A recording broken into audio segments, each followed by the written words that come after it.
प्रभु यीशु मसीह के सुमधुर और मीठे और जलाली नाम में आप सबको जय मसीह की। मेरे प्रियो, आज का जैसे आपने थंबनेल देखकर तो समझ ही गए होंगे कि मैं किस विषय पर आप लोगों से बात करना चाहता हूँ। और परमेश्वर के आत्मा ने मुझसे कहा कि इस विषय पर तुम बोलो।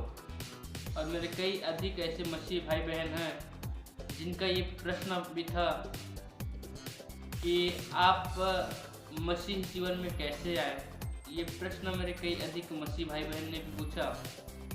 तो आइए मैं आप लोगों के बीच अपनी अद्भुत गवाही लेकर आया हूँ कि कैसे मैं प्रभु यीशु मसीह पर विश्वास किया, किस रीति से मैं प्रभु यीशु मसीह पर आया और पहले मैं क्या काम करता था और अभी भी मैं क्या काम करता हूँ। तो आइए इस वीडियो में आप और हम आगे बढ़ने से पहले इस वीडियो को आप लाइक करें, सब्सक्राइब करें और शेयर करें। और मैं ये विश्वास करता हूँ कि मेरे अद्भुत गवाही को सुनकर, मेरी टेस्टमनी को सुनकर आप लोग भी प्रभु यीशु मसीह में आगे बढ़ेंगे और उस करुणा निधान परमेश्वर को उसकी महिमा देंगे। तो मैं अपनी सारी महिमा, सारा जलाल और सारी सामर्थ अपने प्रभु यीशु मसीह को देता हूँ। तो आइए हम सब वीडियो पर आगे चलते हैं। तो जैसे कि मेरे प्रियो, मैं आप लोगों को बतला दूं कि मैं कोई मसीह परिवार का व्यक्ति नहीं हूँ। मैं एक गैर मसीह परिवार का हूँ और मैं जो हूँ ब्राह्मण परिवार से आता हूँ मेरे प्रियो। और आप सभी तो जानते हैं कि ब्राह्मण लोगों का काम क्या होता है, पूजा पाठ करवाना, मूर्तियों का पूजन पाठ करवाना। मैं एक मूर्ति पूजक था।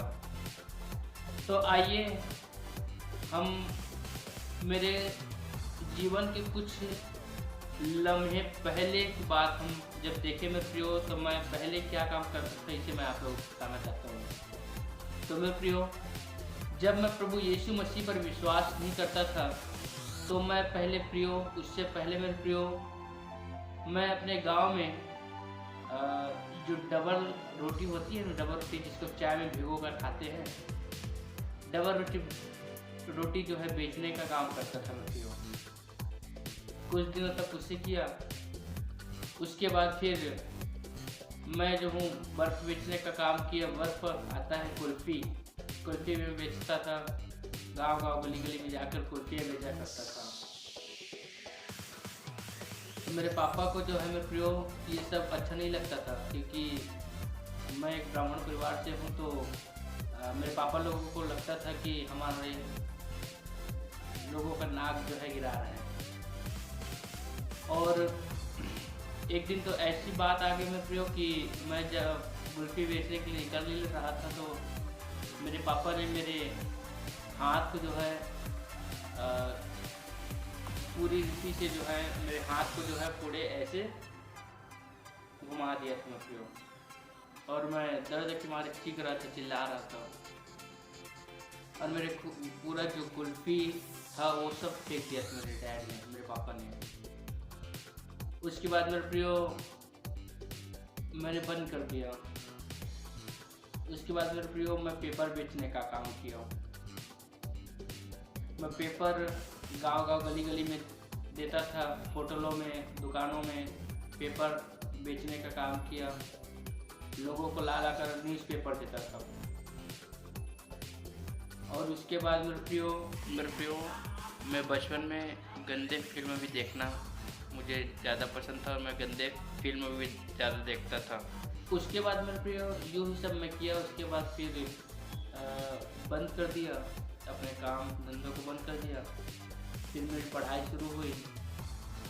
और वैसे तो मैं पहले भी पढ़ ही रहा था, लेकिन उस स्थिति से नहीं पढ़ रहा था। जब आदमी बच्चा रहता है तो किस रीति से पढ़ता है वह सब आप समझते हैं, जानते हैं। तो जब मैं चौथी कक्षा में था मेरे प्रियो, तो जब मैं जिस मार्ग से, जिस रास्ते से जाता था उस रास्ते पर एक चर्च था। और मेरा स्कूल जो था उस चर्च के जस्ट आगे था। तो जैसे ही मैं अपने घर से निकलता था स्कूल के लिए और बीच में जो चर्च था वो मेरे प्रियो पड़ता था, तो बीच में ही चर्च में के पास में रुक के खड़ा हो जाता था मैं और देखता था कि हमारे यहाँ तो ये सब भगवान रहते हैं, मूर्तियाँ रहती है, यहाँ ऐसा कौन सा भगवान है जो रहता है। और ना तो उसकी कोई मूर्तियाँ दिख रही है, कोई उसका प्रतिमा दिख रहा है, सिर्फ मैं क्रॉस को देखता था, क्रॉस को।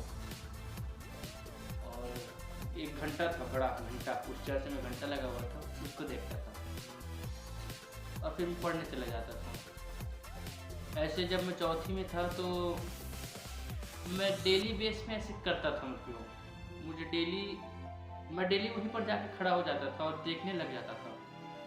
मुझे नहीं पता कि प्रभु की क्या थी, वो प्रभु की बुलाहट ही थी कि क्या थी, मुझे नहीं पता था। लेकिन मैं जब भी स्कूल जाता तो घर से निकलता और घर और स्कूल के बीच में वो चर्च था, वहाँ पर मैं रुक जाता था, खड़ा हो जाता था। तो ऐसे ही चलता रहा, मेरे पे चलता रहा। और जब मैं 14 साल का था तो पापा का एक्सपायर हो गया, पापा ख़त्म हो गया, डेथ हो गया उनका। अब डेथ हो गया तो पापा तो पहले कथा वगैरह करते थे, मूर्ति पूजा करते थे, मैं भी करने लग गया। 14 साल की उम्र से मैंने कथा वगैरह करता था, मूर्तियों का पूजा पाठ करता था। और हमारे तरफ छत्तीसगढ़ में तो आप देखते हैं कि दुर्गा माता हैं, गणेश जी हैं और अनेक प्रकार की ऐसे कथा हैं, पूजा हैं जो किए जाते हैं, वो मैं सब कर लेता था और मुझे आता भी था, कर तो लेता था मेरे प्रियो। लेकिन मुझे तहे दिल से मेरी इच्छा ये नहीं होता था कि मैं मूर्ति पूजा करूं या क्या करूं, मुझे पता नहीं था। और कभी मेरे को मतलब मेरा मन ये नहीं करता था कि मैं इनका अच्छे रीति से इनका पूजा पाठ करूँ। ऐसे मतलब करता तो था लेकिन मुझे मन मेरा मतलब भटकता था।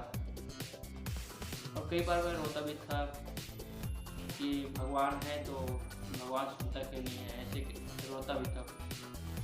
तो मेरे गांव के कुछ आदमी थे जो मुझे कहते थे कि मेरे बड़े पिताजी हैं वो अभी भी कर रहे हैं, पूजा पाठ अभी भी कर रहे हैं। तो मेरे बड़े पिताजी जो हैं जब मूर्तियों के सामने जाते थे तो होम और धूप देते थे। तो मुझे कई लोगों ने कहा कि आपके बड़े पिताजी आके मूर्तियों के सामने होम धूप देते, आप क्यों नहीं देते। तो मुझे एक वो होता था, फील ये होता था कि मतलब मैं जाता था मूर्तियों के सामने तो मुझे ये फील होता था कि मैं होम वगैरह ना दूँ, ऐसे मेरे को फील होता था, मैं देता भी नहीं था। और मेरे बड़े पिता जो लोग जाते थे वैसे नतमस्तक होकर जो मूर्तियों के सामने वो करके दंडवत करके मूर्तियों को प्रणाम करते थे। लेकिन मैंने कभी नहीं किया, कभी ना किया। और मुझे ये लगता भी नहीं था कि मैं करूं, मुझे फील ही नहीं होता था कि मैं करूं। तो ऐसे मेरा सिलसिला आगे बढ़ता गया मेरे प्रियो। और जब आगे बढ़ता गया तो मैं रोता भी था कि जब ये भगवान है और भगवान सुनता क्यों नहीं है। मैं 10वीं में फेल हो गया था तो मुझे पूरा रोना आ गया। मैं रोता था कि जब भगवान है तो सुनता क्यों नहीं है। ऐसे मैं रोता था, भगवान है तो सुनता क्यों नहीं है, बातें क्यों नहीं करता। ऐसे मुझे फील होता था और ऐसे मुझे लगता था कि बात क्यों नहीं कर रहा, जब भगवान है तो बात क्यों नहीं कर रहा है। और कहीं ना कहीं मुझे ये भी लगता था कि जब भगवान है तो हम हिंदू धर्म में क्या होता है कि हम सब चीज़ों को भगवान समझने लग जाते हैं। गाय है तो उसके ऊपर भगवान है, सूरज उग रहा है तो उसके ऊपर भगवान है, चांद उग रहा है तो उसके ऊपर भगवान है, पेड़ के ऊपर भगवान है, जानवरों के ऊपर भगवान है। ये सब चीज़ मतलब हम लोग समझते हैं और आज भी लोग समझते हैं इस चीज़ों को, परंतु मैं नहीं मानता।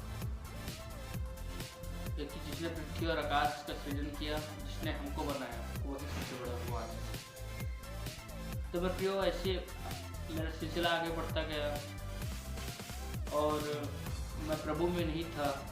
उसके बाद में मुझे कहते ना एक तिनके का एक सहारा मिल जाता है व्यक्ति को, तो वो बढ़ने लग जाता है।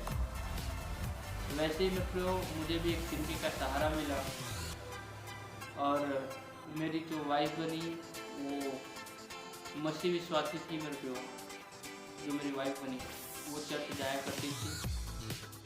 और हम लोग की जो शादी हुई थी वो लव मैरिज हुई थी, हम लोगों ने लव मैरिज की थी।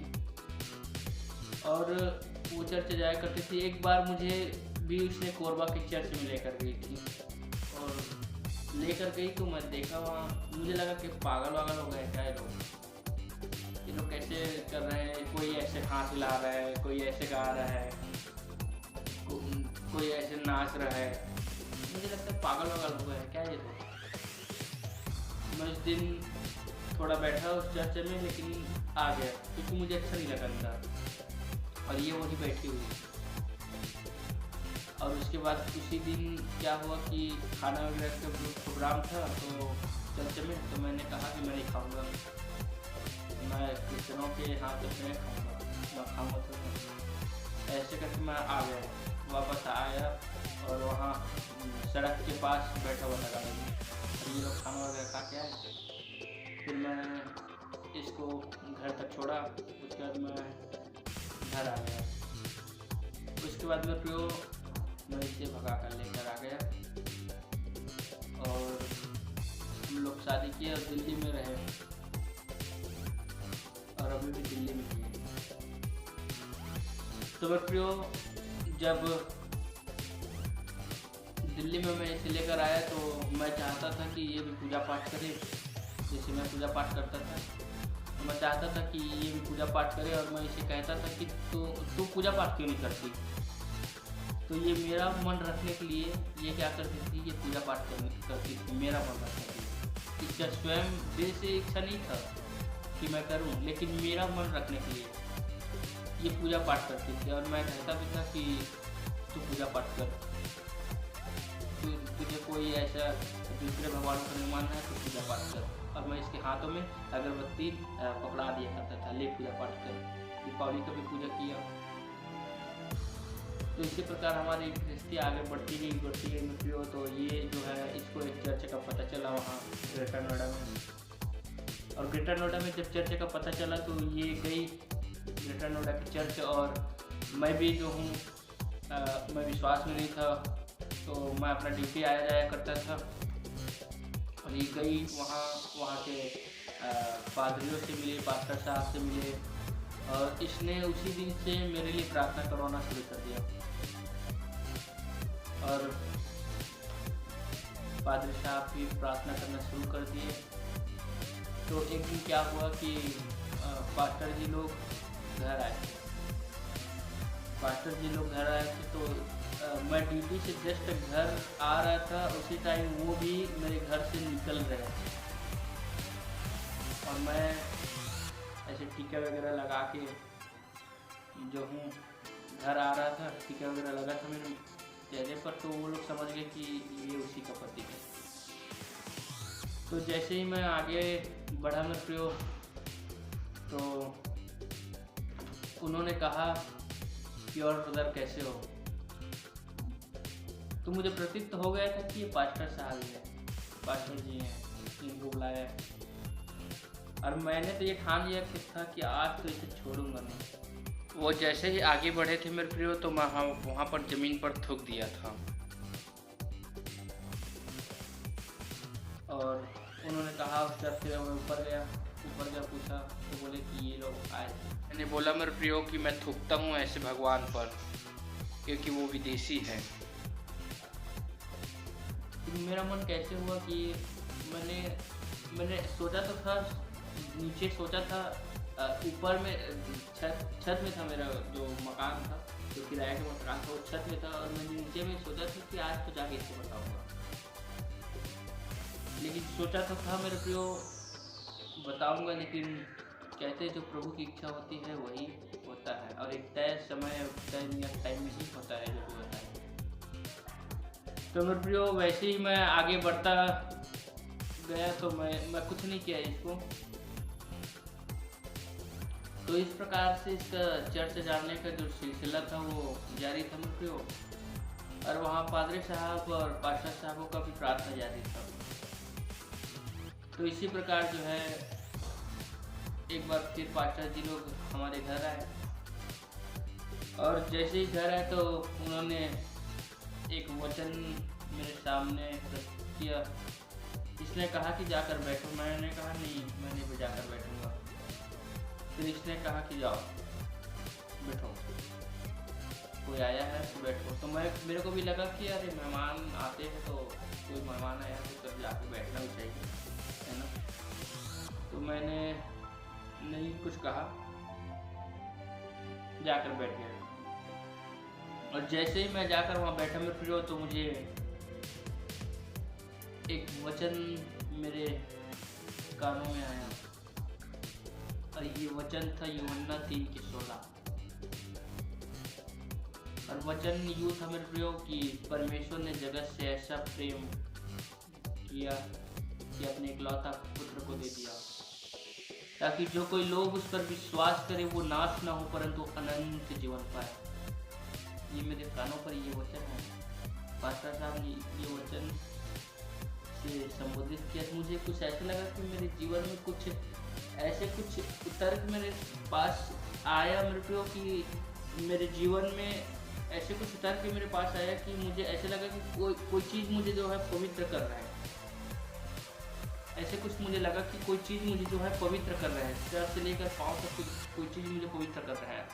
और फिर उन्होंने मेरे सर के ऊपर रखकर प्रार्थनाएं की, और जब वो प्रार्थनाएं कर रहे थे मेरे में, तो मुझे ऐसे लग रहा था कि कोई चीज़ जो है वो कोई चीज़ जो है ऐसा है जो मुझे कोई ऐसे शक्ति है, कोई अदृश्य शक्ति है जो मुझे कह रहा है कि तू मेरा हो ले, ऐसे कुछ मुझे लग रहा था।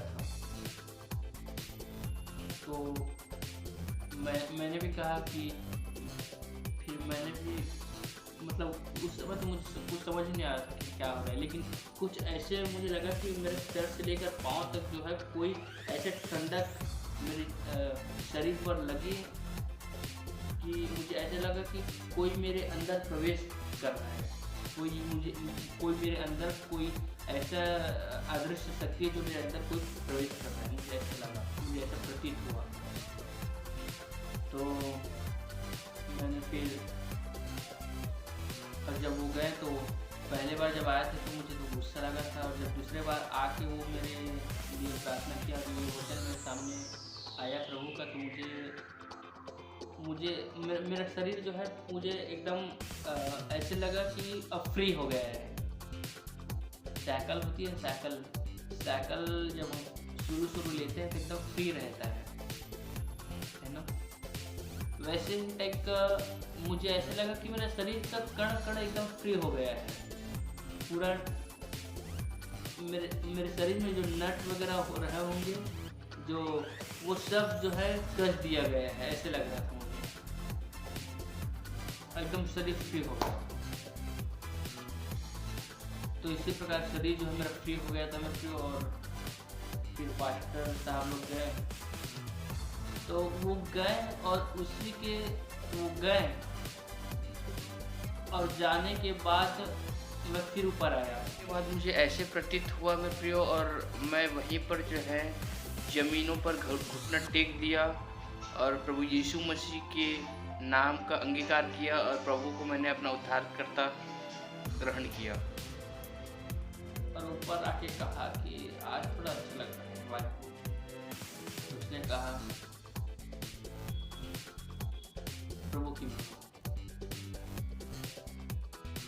तो मैं फिर दूसरा दिन आया तो मेरे घर में ऐसे फोटोज लटकते रहते थे पहले, गणेश जी की, दुर्गा जी की, अन्य देवी देवताओं की, ऐसे फोटो आप इसमें देख सकते हैं। ऐसे लटकता रहता, ऐसा मतलब चिपकाया हुआ है घर में।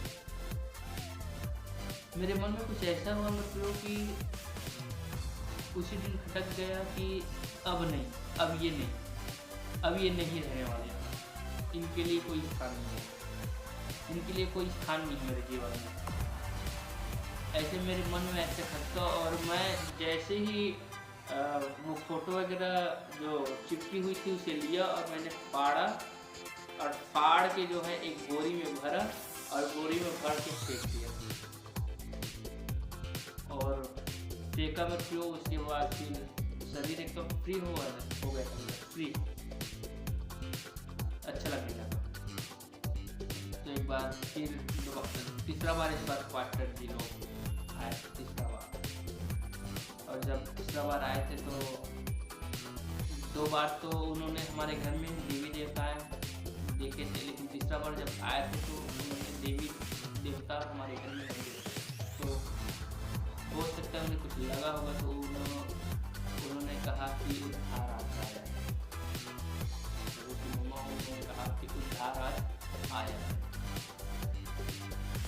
मैं समझ गया, स्वीट किया उस बात को। उसके बाद फिर मैं कॉलेज से जाने लगा, चर्च जाने लगा, ग्रेटर नोएडा का मुझे अच्छा लगने लगा। फिर मैं ग्रेटर नोएडा के चर्च में बात किया बपतिस्मा की। उन्होंने कहा कि अभी नहीं, अभी तुम नए बच्चे हो, तुम नए विश्वासी हो, अभी नहीं, तुम्हें हम बपतिस्मा देंगे। मैं बड़े फादर को कहा कि मुझे अभी चाहिए, मुझे अभी दो। ऐसे मैं कहने लगा बड़े फादर को, हाँ कहने लगा कि मुझे अभी बपतिस्मा चाहिए, मुझे अभी बपतिस्मा दो, मुझे चाहिए। तो उन्होंने कहा कि तुम अभी नए विश्वासी, तुम अभी नए बच्चे हो, अभी नहीं, वेट। कोई भी कार्य प्रभु का नियत समय और तय समय और अच्छे समय में होता है। फिर एक दिन वो मौका मेरा आया और पिता, पुत्र और पवित्र आत्मा के नाम से मुझे चर्च में ही बपतिस्मा दिया गया। और मैं सोचता था कि बपतिस्मा दे तो मुझे वही लोग दे जो मेरे शुरू से मेरे साथ खड़े हुए, और ऐसा हुआ भी। मेरा पादरी जो है केरल गया था, मेरा स्पिरिचुअल फादर केरल गया था, क्योंकि वो केरल का रहने वाला है। तो वहाँ से बपतिस्मा के दिन वो आ गया था। सोचो, वो गया वहाँ था, उनके वाइफ के शरीर में कुछ परेशानी थी, तो वो जांच कराने वहाँ गया था। लेकिन वो कुछ समय के लिए 1-2 दिन के लिए ही वो उस तय समय में, उस नियत टाइम पर ही आ गया था वो वहाँ पर बपतिस्मा देने से पहले। मैंने प्रभु से प्रार्थना की थी मेरे प्रियो कि मेरा बपतिस्मा वही दे जो मेरे स्पिरिचुअल फादर है, जिसने मुझे 1 साल से आत्मिक रीति से मुझे आगे बढ़ाया है, वही मुझे बपतिस्मा दे। ये मैं यही चाहता था, और मैंने प्रभु से ये प्रार्थना भी किया था, और मेरा परमेश्वर जो सब बातों को जानने वाला है उसने पूरा भी किया। तो मेरा बपतिस्मा हुआ, मैंने पिता, पुत्र, पवित्र आत्मा के नाम से मैंने बपतिस्मा लिया। मेरा शरीर उस दिन तो फ्री था, अब तो पूरा फ्री ही हो गया।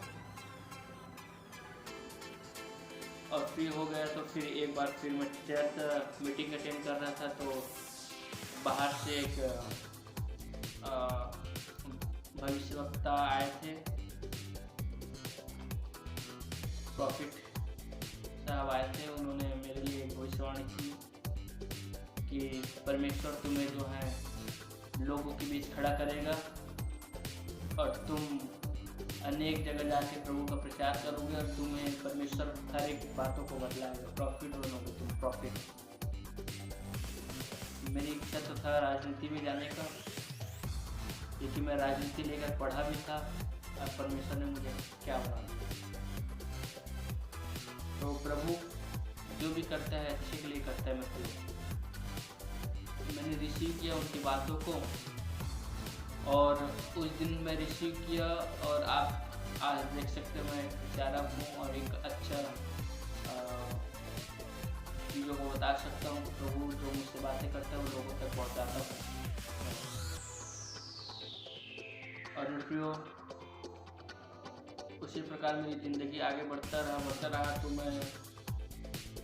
मेरा हाथ जो था लग गया था। मेरे हाथ के ऊपर आप देख सकते हैं, ये वाली हाथ जो है वो इतनी जो है कट गई है। तो ये वाली हाथ जो है मेरी कटी हुई है। ये तीनों हाथ जो है मेरे मशीन में आ गया था, ये तीनों हाथ। तो ये तीनों हाथ में ये वाला हाथ और ये वाले अंगूठा, ये दोनों तो सही हो गए थे, परंतु ये वाला हाथ इतना मेरा कट गया है। तो कट गई थी मेरे प्रियो। तो मैंने परमेश्वर से प्रार्थना किया, और जिस दिन कटा उस दिन मैंने कहते ना कहते कि लोग अपने माता पिता को याद करते, लेकिन मैंने कहा प्रभु तेरा धन्यवाद। मैंने प्रभु को एक दिन कहा प्रभु तेरा धन्यवाद है क्योंकि तेरी मर्जी पूरी हुई। और इसी प्रकार मैं हाथ को ऐसे पकड़ा और फिर आगे बढ़ता गया। और देखो प्रभु ने ऐसा काम किया कि अगर मेरे जगह कोई और होता ना तो उसका पूरा खून बह जाता, क्योंकि ये पूरा इतना गड्ढा हो गया था, ये भी गड्ढा हो गया था, ये भी गड्ढा हो गया था। मेरे जगह और कोई रहता ना तो मैं कहता हूँ वो बेहोश होकर वहीं पर गिर पड़ता। मेरा दर्दनाक था मेरे को, मेरा हाथ तो दर्दनाक था। अगर मेरे पास फ़ोटो होंगी तो मैं आपको इस वीडियो पर दिखा भी दूँगा। ये एकदम मतलब मेरा वो जो गड्ढा हुआ था दर्दनाक था। मेरे जगह कोई होता ना तो वो जो है बेहोश हो जाता, उससे कुछ भी अच्छा नहीं लगता। लेकिन मेरा परमेश्वर, मेरा खुदावन मेरे साथ था, तो मेरा परमेश्वर ने इसे ठीक कर दिया। मैं इसकी गवाही देता हूँ। तो वो क्या है, मेरा परमेश्वर ने इसे ठीक किया। इसी प्रकार मेरे प्रियो, मेरे प्रभु ने मेरे हाथों को ठीक किया। और प्रभु आए दिन मेरे जीवन में काम करता ही रहता है, मुझे बताता ही रहता है। जो भी बात होती है उसमें मुझे बताता है। आज सुबह ही जब मैं ये वीडियो बना रहा हूँ तो इसी टाइम मुझे परमेश्वर ने एक भाई के बारे में बतलाया, और उस भाई का फ़ोन भी आया था, और उस भाई को मैंने ये सब बात बतलाई भी है। तो उन्होंने कहा हाँ ये सब जो आप बोल रहे हैं वो सब सत्य है और सच है, बोला उसने। तो ऐसे मेरे प्रभु की महिमा और आगे होती रही। और मैं जैसे कि आप लोगों को पहले ही बताया कि मैं एक मूर्ति पूजक था, मूर्तियों की पूजा पाठ करता था। परंतु अब मैंने सब चीज़ छोड़ दिया क्योंकि मैंने अपना पूरा जीवन प्रभु यीशु मसीह को दे दिया। मेरे परिवार में आज भी मेरे बड़े पिताजी हैं, मेरे भाई लोग हैं, सब नौकरी कर रहे हैं। और मेरे बड़े पिताजी लोग सब अभी भी जजमानी कर रहे हैं छत्तीसगढ़ में। लेकिन मैं अपने परिवार से इसी बात को लेकर अलग हो गया हूँ। और मैं एक बात और आपको बताना चाहूँगा मेरे प्रियो कि मैं उस गड्ढे में फिर गिर रहा था। उनका वचन कैसा कि तुम क्या समझते हो मैं मेल मिलाप कराने आया हूँ? नहीं, मैं तलवार चलाने आया हूँ। इसी प्रकार मैं फिर गड्ढे में गिर रहा था मेरे प्रियो, बपतिस्मा लेने के बाद भी गड्ढे में गिर रहा था। लेकिन प्रभु ने फिर अपनी योजना को बनाया रखा। और परमेश्वर जो हमारा है वो भरोसेमंद परमेश्वर है, विश्वास योग्य परमेश्वर है। और उसने फिर से दोबारा मुझे मेरे परिवार से अलग कर दिया। और मैं इन सब बातों के परमेश्वर को महिमा देता हूँ। वो जानता है कि मेरा औलाद कहाँ पर रहेगा तो सही रहेगा और कहाँ पर रहेगा तो संतुष्ट रहेगा। वो जानता है सब बातों को। जब मेरे प्रभु को क्रूस पर लटकाया गया, जब मेरा परमेश्वर क्रूस पर लटका, मेरे कारण वो मारा गया, मेरे कारण वो थूका गया, मेरे कारण उसके लिए उसने मेरे कारण जान दी मेरे को। उस क्रूस के प्रेम को हम कैसे भूल सकते हैं? उस क्रूस के प्रेम को हम कैसे भूल सकते हैं? परमेश्वर ने अपने इकलौता पुत्र को दे दिया। अगर मैं आज आपसे कहूँ कि आप अपना बेटा दे दें तो आप क्या दे सकते हो? नहीं दे सकते। लेकिन वो कैसे परमेश्वर रहोगा मेरे जो अपना प्रिय पुत्र को हमारे लिए दे दिया? वो कैसे पिता होगा? वो क्या उसे नहीं लगा होगा? लेकिन नहीं, उसने अपने इकलौता पुत्र हमारे लिए दे दिया। इसलिए मेरे प्रियो, प्रभु यीशु मसीह ही सर्वदा का परमेश्वर है। वही एक सनातनी परमेश्वर है। तो बाइबल बताती है कि मार्ग, सत्य और जीवन उसी के पास है। वो हमारे जिंदा खुदा है, जिंदा परमेश्वर है। हाँ, मैं विश्वास करता हूँ कि आप लोगों को ये गवाही अच्छी लग रही है। मैं पास्टरों पर शुक्र करता था और मुझे आज भी मेरे कलेशिया के लोग साउल के नाम से जानते हैं। मुझे साउल कहते हैं। मैं परमेश्वर के लोगों को देखता था और मैं अपनी वाइफ को कहता था कि वो तो विदेश का भगवान है, वो क्या करेगा हमारा, कुछ क्या करेगा वो, ऐसे मैं कहता था। लेकिन नहीं, वो हम सबको भगवान है, वो हम सब लोगों का भगवान है मित्रों, वो हमारा परमेश्वर। उसने हमारे कारण क्या चीज़ नहीं किया, वो क्या चीज़ नहीं किया हमारे लिए। इसलिए परमेश्वर में स्थिर बने रहो, विश्वास में स्थिर बने रहो। और मुझे विश्वास है कि परमेश्वर जरूर काम करता है। विश्वास अपना पेट बना कर रखो परमेश्वर पर। और मैं विश्वास करता हूँ कि इस गवाही को सुनने के बाद आप लोगों के भी आंखें खुलेंगी, लोगों की भी आंखें खुले मतलब जैसे मेरा आँख खुला और मैंने यीशु पर विश्वास किया, इसी प्रकार आप लोगों की भी आँख खुलेगी। और वचन यूँ कहता है कि तुम अगर विश्वास में आए हो तो तुम अपने पूरे घराने को भी विश्वास में लाओ, क्योंकि एक व्यक्ति के विश्वास में आ जाने के बाद पूरा घराना खींचा चला विश्वास में आ जाता है मतलब। इसलिए परमेश्वर पर विश्वास बन के स्थिर रहो, दृढ़ रहो, तो तेरा घराना भी विश्वास में प्रबल होगा, वो आ जाएगा। मैं विश्वास करता हूँ कि ये गवाही आप लोगों को अच्छी लगी होंगी और सब आदर और सब महिमा मैं अपने प्रभु को देता हूँ। मैं गवाही बहुत दिन से जो है देना नहीं चाहता था मैं, लेकिन प्रभु ने मुझे स्मरण कराया कि तू दे, तेरा समय आ गया है, मैंने दिया। मैं विश्वास करता हूँ कि ये गवाही सुनकर आप भी मसीह जीवन में और अधिक रीति से आत्मिक जीवन में आगे बढ़ेंगे।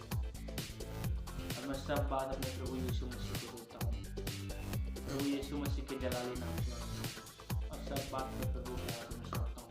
और जो भी करता है परमेश्वर करता है। इसी के साथ आप सबको